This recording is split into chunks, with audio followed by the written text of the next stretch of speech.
Hey everybody, this is Eric Worre and welcome to Network Marketing Pro. This is another of our $1 million interview series. I'm here with Jeremy Stansfield. Jeremy? Yeah. How are you? So good. It's good to see you. And I got a chance to learn a little bit of your story, but I'm excited to be able to have this conversation, talk with everybody.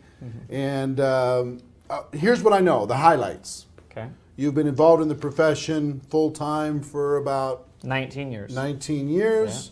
Yeah. And last 6 years straight, you're earning more than $1 million a year. Yes. For the last 6 years straight.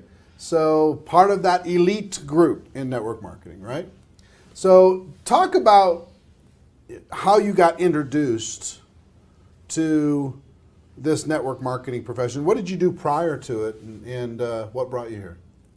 Okay. Well, I ended up being involved in a commercial carpet installation business with my father at a young age. So he's got contracts in the state of Utah and worked really hard doing that, and ended up being a real serious workaholic at a really young age. So it was something that I love my dad for that, because he taught me a great work ethic, and didn't do too bad financially actually through high school years. And over time, I was ready to get on my own, and I knew that I wasn't going to be able to work 70 and 80 hours a week for the rest of my life, even though I had crews working for me. I was in electronics repair. I actually had a management job as well, and so I had several streams coming in, and eventually I kind of crashed.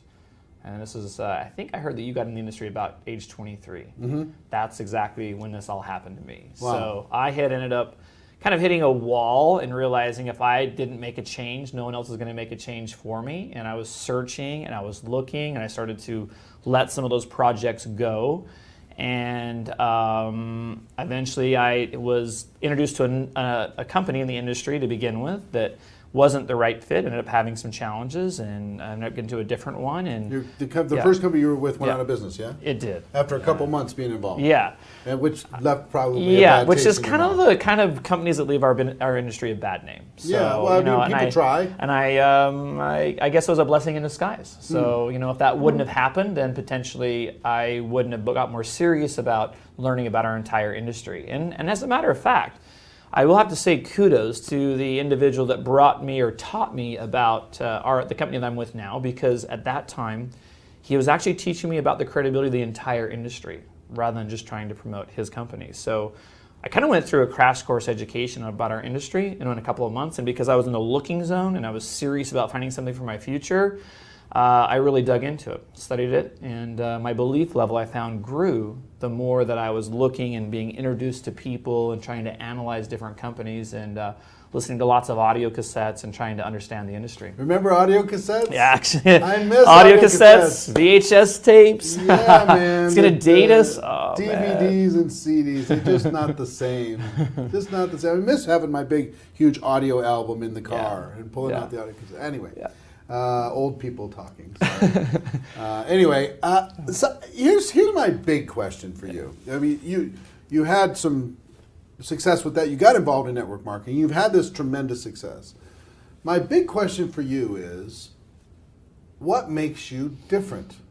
What makes you special?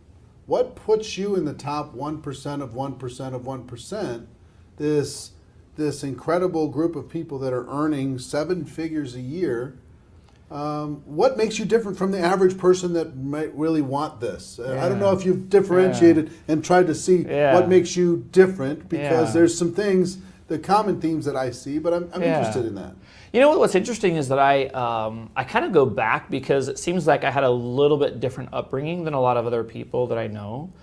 And for whatever reason, I started getting into visualization at a young age and started to, plaster posters around my room. In fact, I still have pictures in my middle school years and high school years of not being able to see the walls in my rooms because they were covered with, a Lamborghini or a Ferrari, or it was a beautiful home, or it was a travel destination, or it was healthy looking people. And for whatever reason, I at a young age started to really dream build a lot, and even though no one told me to do that, and nobody around me in my life really did that, but I caught a bug at a really young age, and so I kind of was always entrepreneurial minded, but not. I was never really around somebody that could help me get there, and so at the times that I did find business projects to focus on, I worked them very aggressively. Probably worked a lot harder than anyone I knew, but I figured that eventually that wasn't going to take me to get these cool things that I thought that time was like the thing of life. You know, if you got those, like your ship had come in, you know. Yeah. And so I think that at the time that I was introduced to the industry, the first company didn't work out, but I didn't give up. Eventually, I wanted to learn about this potential, not only the income potential, but the residual income potential, potentially coasting and slowing down and still being able to be rewarded for your efforts. And that really lit my fire. And I thought, you know, here's all these other people out there that have been able to do this. Now, I've got good work ethic. I've never been in sales, never been good at probably building a lot of relationships in my life. I've been more behind the scenes and just a real hard worker. But I thought, if there's all these other people doing it, why can't I do it? And it might take me longer. And that's okay. But I've got good work ethic, and eventually I'll get better and better at it, I think. So it was really a leap of faith in the beginning.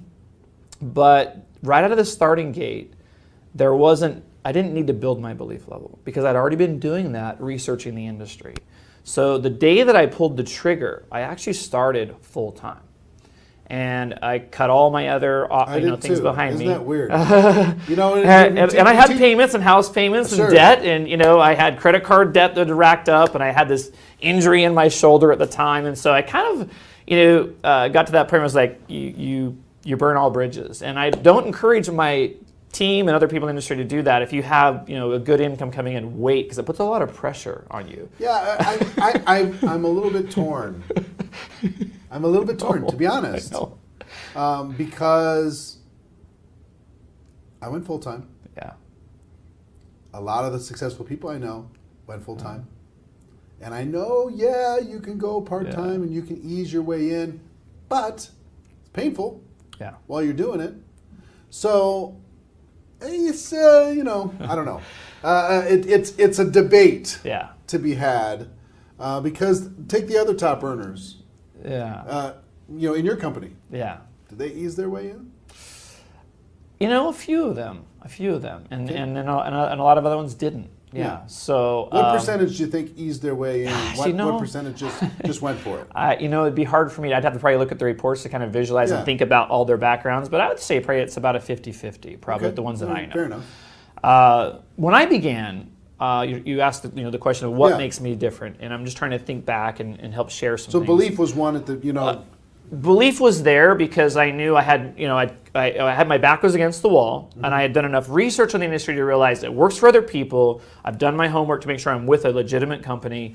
Now I just have to put in the work and be trained properly, and my sponsor did happen to be the top income producer in the company, which I felt would help, and it did. And he was very aggressive, and I'm an aggressive kind of person, and so we gelled well. And the things that he told me to do, I didn't question much, I just did it. And I thought that's what everybody else does. But obviously he knew me pretty well, and I found out later that not that many people enroll as what he was expecting me to every week. But he set me up for that success right out of the gate, and I'm so glad that he did because I didn't know anything different. So within 3 days of joining, I had 22 guests at my home, and my upline coming to do the presentation. Not my direct sponsor; he shuffled it off to somebody else to come do it. But either way, there wasn't anyone that joined that night. But over the next few, over 20, I had 22. And zero. Not one person enrolled. And were you discouraged? No. No, because just like, okay, it's going to be I knew that there was a certain amount of them that had watched me get involved in the first company, and so they were probably going to do a wait and see thing. But there were a few that I knew I had my eye on that was like, okay, I'm not giving up on you, and within a few days they had come on board. So I really did enroll 6 people in my first full week of being on board. But again, my sponsor made me feel like that's just the average, so I needed to step it up even more. So I really helped them to go out there and to really paint the picture. We know how, if you want to be aggressive and you want to build it faster, we were building pretty quick. I didn't really... this was when? What year? This was in 1995, in the fall of 95. And though I'd gone through some training, and I was scared to death to make phone calls, I still would dial for those calls. Now, for me, I had to do them more privately in a room because I would sweat and I would stutter through those calls, but I would make the calls. And a few times, my upline was so aggressive that if he did sneak into the room and hear me on the phone, he would always could tell if I was sitting down or if I was standing up by the tone, without him sticking his head in the door yet, on whether or not he could figure out if I was standing up or if I was sitting down. So he found that for me, I had to be standing up all the time. So he'd come in there, he's like, get that chair, you get the chair out. And eventually, there was one time I was relaxing in the chair and I was on the phone, and he came in and kicked it out from underneath me, and I like fell down like, man, okay, I won't do that again. But he realized that we project our body language. Back then we did a lot of contacting on the phones, and so for that it was really important to smile and project that image. And that was amazing that he did those things for me. And at the time I didn't really understand everything he was doing, but I can't complain because within a short period of time, within about 6 weeks, I was being able to get back on top, bills-wise, financial-wise, checks were coming in. And I, saw a really bright future and was starting to get a little bit more relaxed because this is working. I can relax a little bit. And then all of a sudden, he wasn't as available. So he was kind of off doing some other things at that point. So it put me to a situation of, well, I'm either, if it is to be, it's up to me. And I better step up and start being my own leader, which meant I had to start doing my own presentations, my own three-way phone calls, and my own conference calls. And there was enough people around me in my life that I felt like I was showing them that I could do this, that I surely was not going to let that stop me. Whether he was around or not, I wasn't going to point fingers. So I wasn't very good at the first presentations. In fact, for a long while. I still have some of my long-term leaders today that say the worst presentation they've ever seen anyone give on our company was me. Still to this day, they've never seen anyone give a worse one, but they got started, right? And they're still with us today. And so that was not my forte. I wasn't very good at it, but I kept doing them, and I kept getting better and better. And the first three-way and conference calls I did, I knew that my associates' guests were interested before they talked to me. And after, they weren't. So I knew that it was going to take some time to actually get good at those as well. And eventually, I had to learn how to kind of brand myself and not worry so much about what my upline was doing. And I had a very supportive team below me, and we gelled well. And it wasn't easy, but we stuck together. We supported one another. We found our strengths and weaknesses, and we went on to actually break a company record. So, of course, in anything that we do, you don't do it alone. Sure. And without those, key people that did come on board, and I could help work with them, and the little things I could do to help, I tried as much as I can. But a lot of them, maybe some of them were even better, a lot better than me at the business at that time. But I ended up reaching a top leadership position in our company, breaking company records, which was 20 months. 20 months. And I got to back up for a second. Yep. Because you're one of the few top earners that I've heard that had an awesome upline, that had an awesome sponsor. Most of the top earners didn't. Yeah. And then they had to do it on their own. Yep. What advice do you have for someone, because I can hear them thinking, right? Yeah. The whole audience is That's going, exactly well, why. he had a great upline. I wanted somebody to kick a chair out from under me, and I wanted somebody to push me and tell me to stand up and do the calls, and nobody's telling me to do anything. So how can I succeed? Of course he's successful because he had that and I don't. Yeah. What advice do you have for somebody that doesn't have an awesome sponsor, which is most of the people? I mean, sometimes you have a sponsor that's brand new or joins and quits or joins and disappears.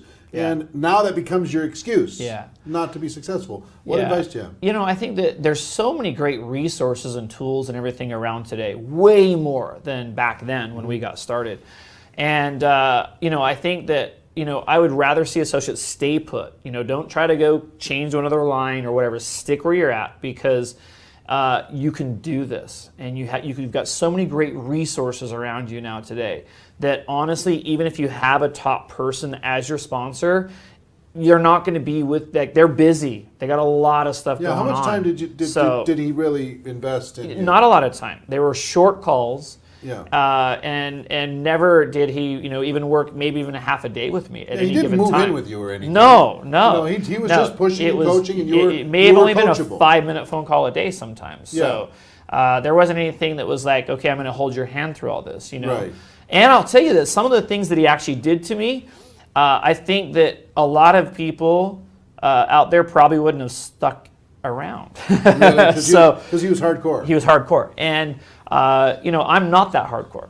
I've learned, and I've sometimes tried some of that, and that hasn't worked for me long term. And I'm not that kind of a person anyways. Yes, I'm aggressive, but I can't expect people to be that aggressive. Right. And I think that some of the biggest success stories that we've had throughout our organization were the direct sponsors not right there local. They're a long distance. It's a relationship. It's someone to be accountable to a little bit. And you can even find people that are cross line or sideline, so to speak, that can still act as that person you really have an accountability to. Right. In fact, as we all know how our industry works, eventually they're not all pay legs for you anyway. And so at the end of the day, almost anybody, whether they're in your organization or in somebody else's, we're still part of the same family. It's not very long before people end up being maybe necessarily in a pay line if you're working hard. Right. So I got to back up, and again, from the story, here's the lessons that I'm hearing from it. Okay. 1 was belief. 2 was you were coachable. 3, you were willing to look bad while you were learning. You were willing to embarrass yourself if necessary. Yes. In order to learn. I heard the quote once that it's hard to get better and look good at the same time. Some people are they don't want to ever embarrass themselves. Sometimes you're going to be a little bit embarrassed, right? But like you said, the worst presentation still worked. You got some people, and then you got a little better, a little better, a little better, a little better. I'm really good at them today. Yeah, I'm sure. But back then, no, it took a while. How long did it take before, when did you earn 6 figures? How long did it take? 4 months. 4 months to get to $8,000 a month. Yeah. Wow. Yeah. That's a fast track. Yeah. How long did it take before you got to, say, $20,000 a month? I got there at 6.5 months. 6.5 months. Yeah. Burning hard. Yeah. You were working hard. Yeah. All right. How long did it take to get to $40,000 a month? Let's see. So that would have been probably about my 3rd year. About a 3rd year before you got to about $500,000 a year. Wow. Still a young man. Yeah. Right? And then what was the first time you earned $1 million in a year?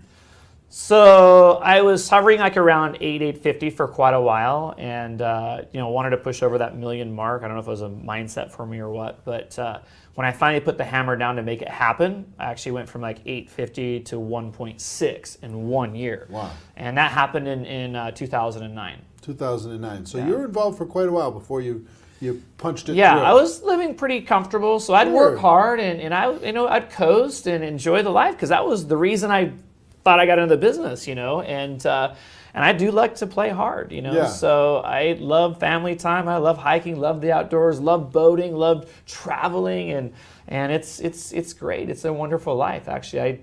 I live it to its fullest. Yeah. But at the same time, I will always come back around and build new success stories because I love it. And so it's only a matter of time before I come back around and I'm ready to go gang ho and build some more again. You said something a couple times now. Yeah. You said, I thought my goal was the money. Yeah.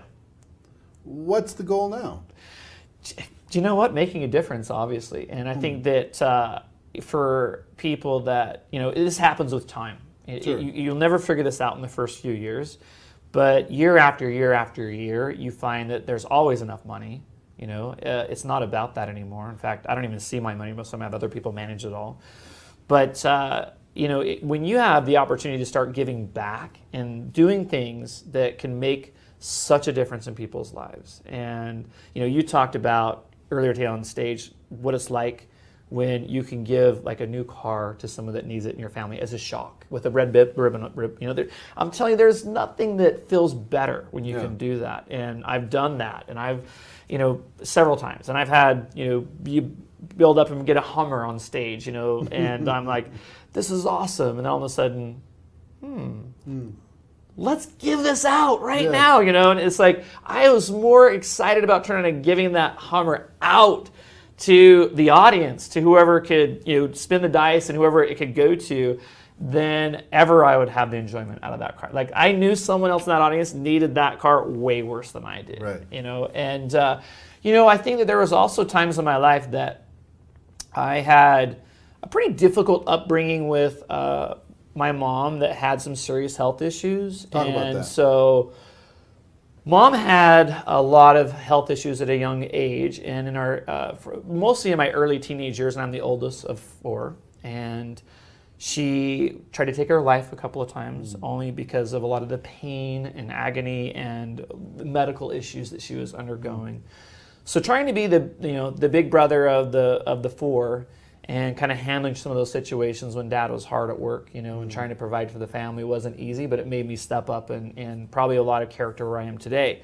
But I also knew that eventually when Dad moved on, which eventually he would need to, there's not going to be anyone left to kind of take care of Mom in bad situations. And so, I think that at that time it was always, it's not like I am going to go in there and take care of everything for her, but always kind of watching from the outside, doing everything I could. And there became the day that, thank heavens that I had built a business that in some unforeseen ways in life, you really don't know what can come at you. And to be able to now take care of so many things for her at that time. And, she still passed away at 49. But, Wow. The last many years hopefully was a more uplifted years for her, and, doing things that I could do to help make things easier. And I've been able to do that with a few people in my life that are no longer here today, on this planet anyway. But hopefully they're smiling above knowing that, there was definitely some resources and help and support and things that honestly, if I would have stayed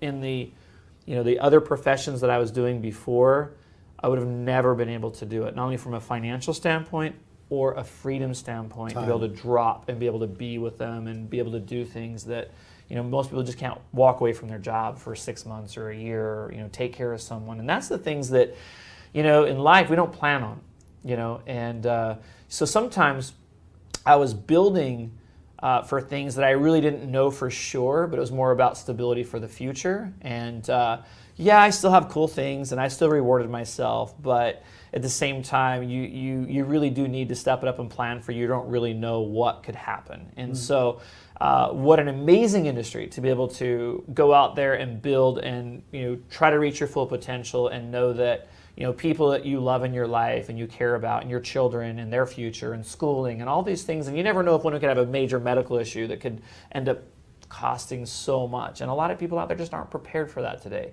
And I think that, also you find out that when you can make a difference in other people's lives, not only financially, but when you have the ability to take someone in a situation in their life where they're struggling and they have dreams, and they need to go from one place to another, and you know that you now develop the skills and the mindset to take them to that place, to not only help them, but coach them, and not push them, but to guide them and mentor them. And that feeling when they achieve that and they go through those milestones, and you've been there, where you get the phone calls and they're in tears, and it's like, I just don't even know where my life would be today if this wouldn't have happened. And thank you for, we owe you. I don't know how many people at this event this weekend have come up and said, that have been closely connected to me, that I've helped them through the business. And there's like, I don't know what would have happened. Thank you, for helping me through this process and introducing me or whatnot. But I mean, the interesting is that I remember the day that I reached out to my upline. It was the first week that I'd made $4,000 for a week. That's what it finally took.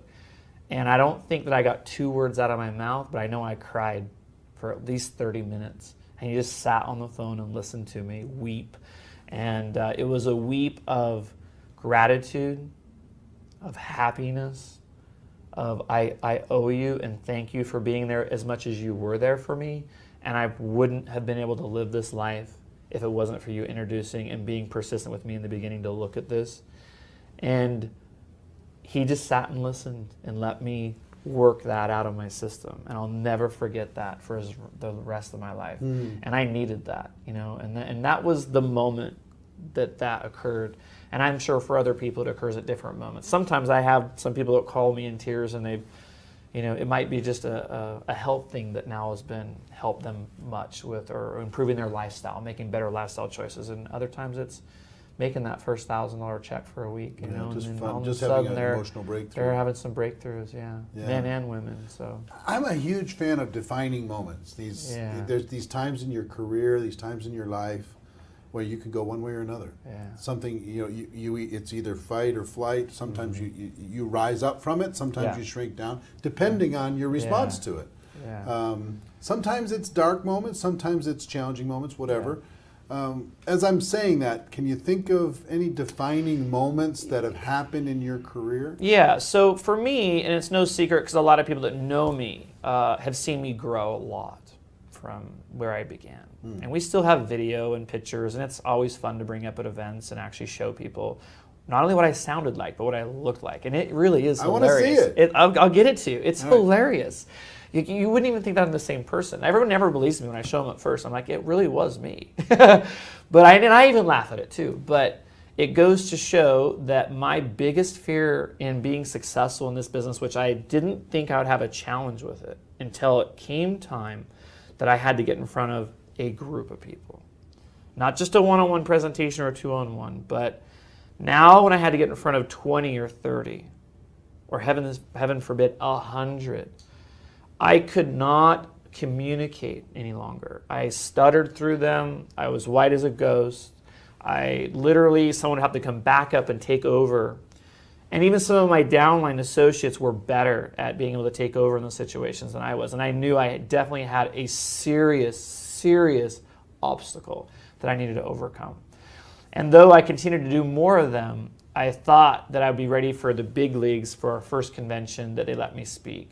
And I remember for 3 or 4 days being in the car and I got people in the team at my house, and I'm actually in the parking lot down the street, and I'm like, I don't know what I'm going to memorize my talk from start to end, and I was so worried about it, and I'm like, what's wrong with me?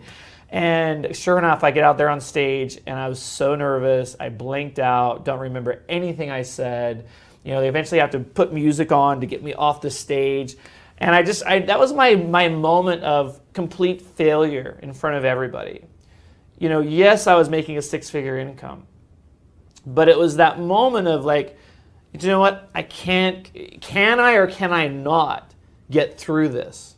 Because I just made the biggest fool of myself and should have never been on stage, no matter how much money I'm earning, because I've never seen anybody go do what I just did. Like, I honestly just blanked out over it because it was so bad.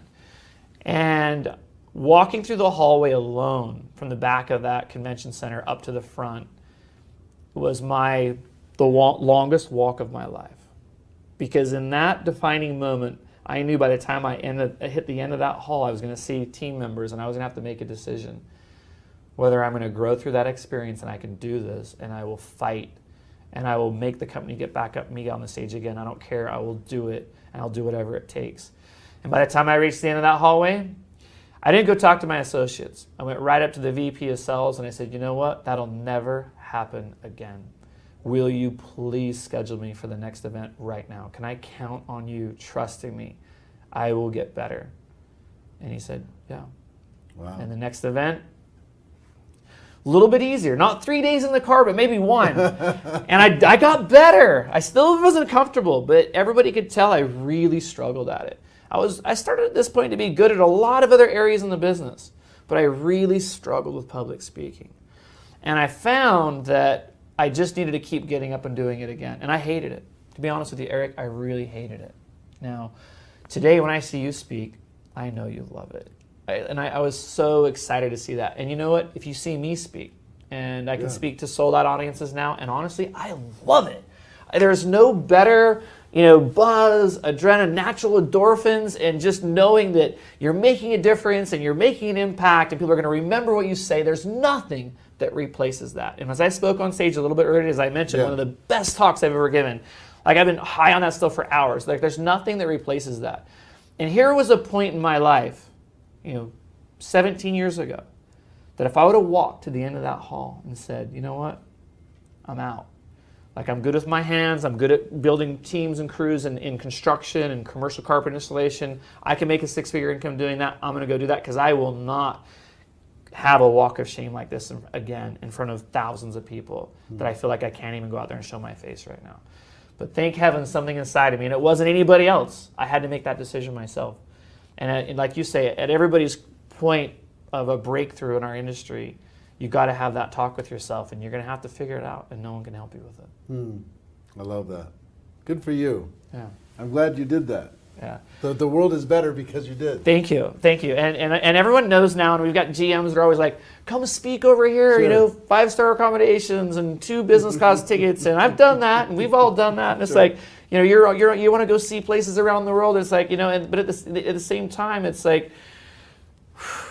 you know, you can almost get addicted to it. That's all you want to do is just go out and be in front of people and be a rock star and be able to find things that you can help inspire people. And so there's been some times in my career that I've had to learn to come back away and go, I'm going back to the trenches. Yeah. Because I don't want to lose touch with what it's like to personally enroll people and take them from the starting point and that glimmer in their eye and their goals. And you know, I've developed tremendous leaders in the company, more than I can even count now, but not because I've taken them when they're already a leader to a greater leader. I am going back and setting the example and going back after brand new people coming on board and treating them the same way I would have anybody else to get them to a leader, and staying fresh, staying in the trenches, building, growing, and then developing them to a point. And there is a satisfaction in that that is really tough to compare with anything else out there when you know you can do that. And well, this is great. The stories are great. Here's what I'd like you to do. I'd like you to look into the camera. Yep. And this audience really wants to be network marketing professionals. They want what you have. They want to be able to earn like you've earned and do all that stuff. They might be brand new. They may be struggling. They might be going through a dark time, whatever it is. What advice do you have for them in order to be able to do this big, to go big? Give them some advice. Yeah, so here's what I would say. In order to go big, you have to recognize that you're going to have barriers and obstacles, and yours are probably going to be different than mine. Because I know some people that come on board and they're fine being in front of the room, and they're fine reaching out and talking to people. Maybe their issues are work ethic, maybe their credibility quite isn't there, or maybe their belief level is still a little low in our industry. But whatever challenge or obstacle that you're seeing and you're looking at it as like a barrier, my advice to you is to look around that, because every great person in our industry had barriers. No matter how cool they sound on stage, and no matter how big their checks are, don't be fooled. Every single one of them had tremendous obstacles and barriers to work through and overcome. And you know what makes us great in life, you know, in this industry or not, is identifying that it's okay if you have that obstacle and looking beyond it.